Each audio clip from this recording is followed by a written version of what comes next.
Assalamualaikum dan selamat sejahtera.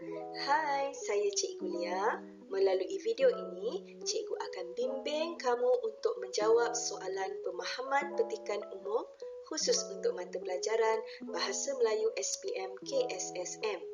Sebelum itu, jangan lupa suka, langgani dan kongsikan video Cikgu ya. Soalan pemahaman petikan umum diuji dalam kertas 2, bahagian B, soalan nombor 6. Bagi soalan pemahaman petikan umum, pelajar akan diberikan 2 atau 3 bahan yang terdiri daripada pelbagai bentuk, sama ada berita, rencana atau jadual. Bahan-bahan ini juga diambil daripada pelbagai sumber, sama ada daripada majalah, internet dan lain-lain. Seterusnya, pelajar akan diuji dengan 3 atau 4 soalan. Untuk format KSSM, bilangan soalan tidak tetap atau stereotip. Soalan 1 ialah soalan memberi maksud kata atau frasa. Soalan kedua, membanding beza maklumat bahan 1 dan bahan 2. Soalan ketiga ialah soalan kebat, menjurus kepada pemikiran kritis. Dan soalan keempat juga soalan kebat, menjurus kepada penyelesaian masalah. Ini ialah contoh bahan 1. Pelajar perlu membaca arahan soalan dan kemudian baca bahan 1 dari awal sehinggalah kepada ayat, dipetik dan diubah suai daripada sehingga habis. Ini ialah contoh bahan 2 dan pelajar perlu membaca bahan ini dari awal sehinggalah kepada ayat, dipetik dan diubah suai daripada sehingga habis. Soalan 1, berdasarkan bahan 2, berikan maksud mencabar minda. Soalan 1 ini menguji pelajar untuk memberikan maksud frasa tersebut. Baiklah, panduan untuk menjawab soalan 1, pelajar perlu memberi maksud frasa secara literal. Literal bermaksud memberikan makna sebenar frasa tersebut. Atau lebih jelas, pelajar memberikan sinonim yang tepat. Bukan memberikan huraian, bukan memberikan definisi frasa yang diuji. Kemudian, jawapan ditulis dalam ayat yang gramatis dan bukan dalam bentuk poin. Penggalkan frasa yang diuji kepada 2 perkataan. Pelajar cari kata yang sinonim untuk setiap perkataan tersebut. Baiklah, cikgu bacakan jawapannya. Berdasarkan bahan 2, maksud mencabar minda ialah menguji akal. Jawapan ini, pelajar boleh mendapat 2 markah kerana menukar kedua-dua perkataan tersebut dengan kata yang sinonim dengan menggunakan ayat yang lengkap dan gramatis. Ataupun jawapan lain, berdasarkan bahan 2, maksud mencabar minda ialah menguji fikiran.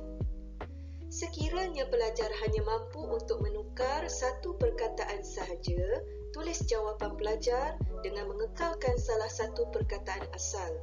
Contohnya, berdasarkan bahan 2, maksud mencabar minda ialah mencabar fikiran. Namun begitu, untuk jawapan begini, pelajar hanya mendapat 1 markah sahaja. Ataupun pelajar menjawab, berdasarkan bahan 2, maksud mencabar minda ialah menguji minda. Jawapan ini pun hanya mendapat 1 markah.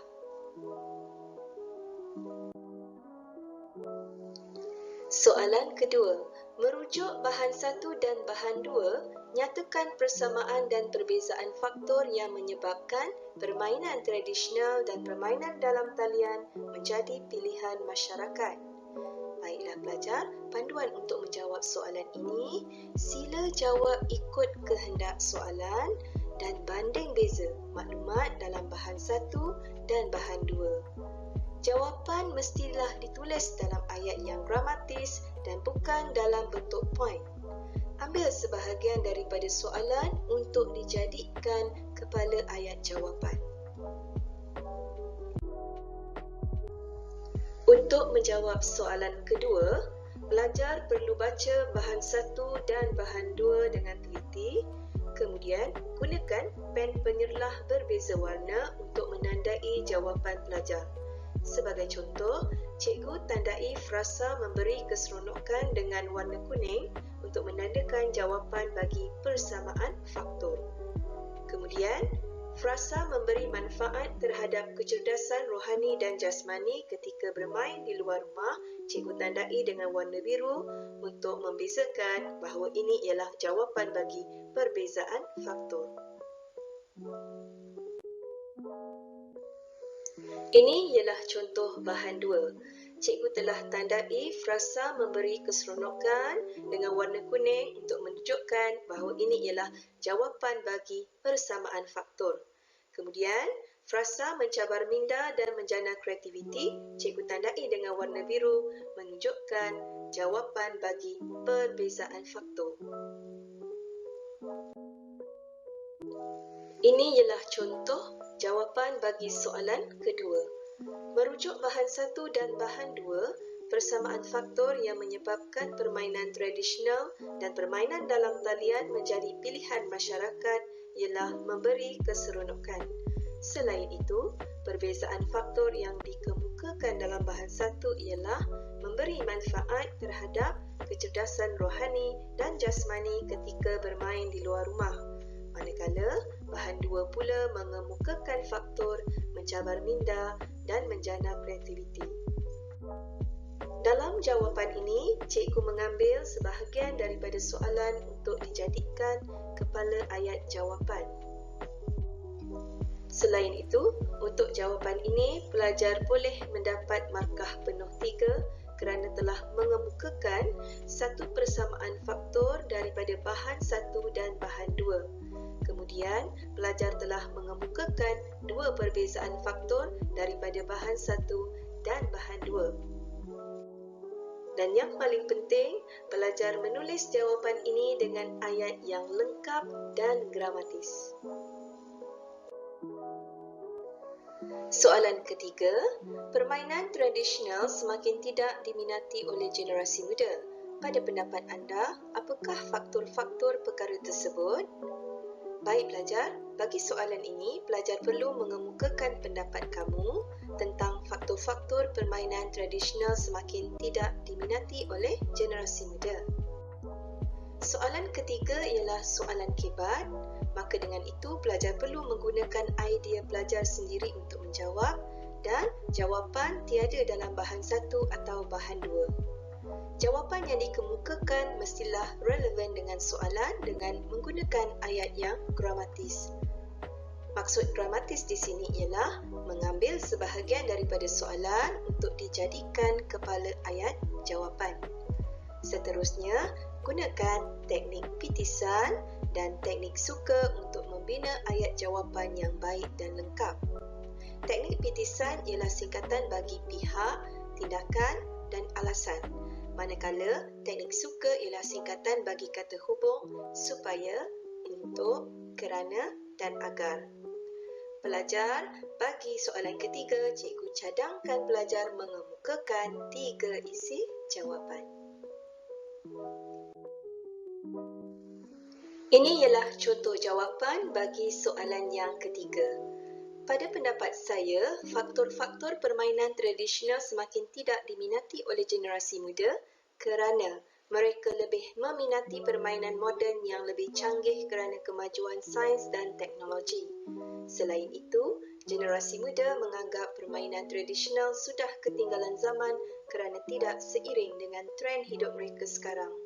Akhir sekali, generasi muda kurang didedahkan dengan permainan tradisional kerana semakin kurang individu atau pihak yang mempopularkan permainan tersebut. Dalam soalan ketiga terdapat frasa pada pendapat anda. Oleh itu, pelajar perlu menjawab soalan ini dengan menggunakan frasa pada pendapat saya. Lihat pada ayat yang cikgu tandai dengan warna hijau. Cikgu menggunakan teknik pitisan untuk menjawab atau menulis jawapan ini. Pihak ialah generasi muda. Tindakan generasi muda ialah menganggap permainan tradisional sudah ketinggalan zaman.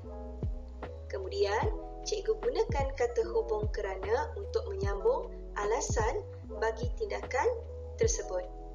Alasan yang diberikan ialah tidak seiring dengan trend hidup mereka sekarang.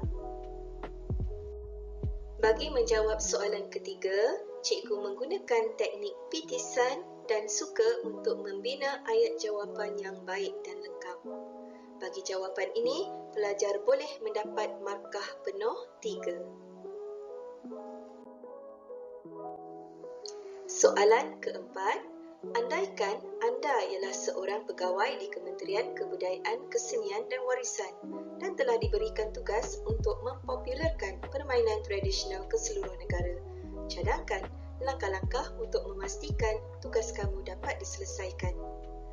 Soalan keempat ialah soalan kebat. Oleh itu, pelajar perlu mengemukakan idea pelajar sendiri dan tidak perlu merujuk dalam bahan satu atau bahan dua. Seterusnya, jawapan yang diberikan mestilah relevan dengan soalan dengan menggunakan ayat yang gramatis. Dalam soalan ini terdapat perkataan anda. Maka dengan itu, pelajar perlu menjawab dengan menggunakan perkataan saya untuk menunjukkan keakuan jawapan pelajar. Di samping itu, gunakan teknik pitisan dan teknik suka untuk membina ayat jawapan yang baik dan lengkap. Bagi soalan keempat, cikgu cadangkan pelajar mengemukakan 4 isi jawapan. Inilah contoh jawapan bagi soalan keempat. Sekiranya saya ialah seorang pegawai di Kementerian Kebudayaan, Kesenian dan Warisan, langkah-langkah untuk memastikan tugas saya dapat diselesaikan ialah saya akan menyalurkan dana secara konsisten kepada penggiat permainan tradisional supaya warisan ini dapat dikekalkan. Dalam jawapan ini, cikgu menggunakan kata saya untuk menunjukkan keakuan jawapan cikgu. Kemudian, lihat pada ayat yang cikgu tandai dengan warna hijau. Cikgu menggunakan teknik pitisan untuk membina ayat jawapan yang baik dan lengkap. Pihak ialah saya. Tindakan ialah akan menyalurkan dana secara konsisten kepada penggiat permainan tradisional. Alasan bagi tindakan tersebut ialah supaya warisan ini dapat dikekalkan. Cikgu menggunakan teknik pitisan ini untuk menulis jawapan-jawapan yang seterusnya. Perkataan-perkataan yang cikgu tandai dengan warna kuning ialah kata hubung dalam teknik suka. Baik pelajar, cikgu juga menggunakan penanda wacana, selain itu, seterusnya, akhir sekali untuk menampakkan kesinambungan ayat-ayat dalam jawapan cikgu. Bagi jawapan ini, pelajar boleh mendapat markah penuh 4. Alhamdulillah. Cikgu akhiri pelajaran kita pada kali ini dengan kata hikmat. Cintailah ilmu sebagaimana kau mencintai dirimu sendiri kerana ilmu itu pelita hidup. Kita jumpa lagi di segmen yang lain nanti. Salam sayang dari Cikgu Lia. Bye.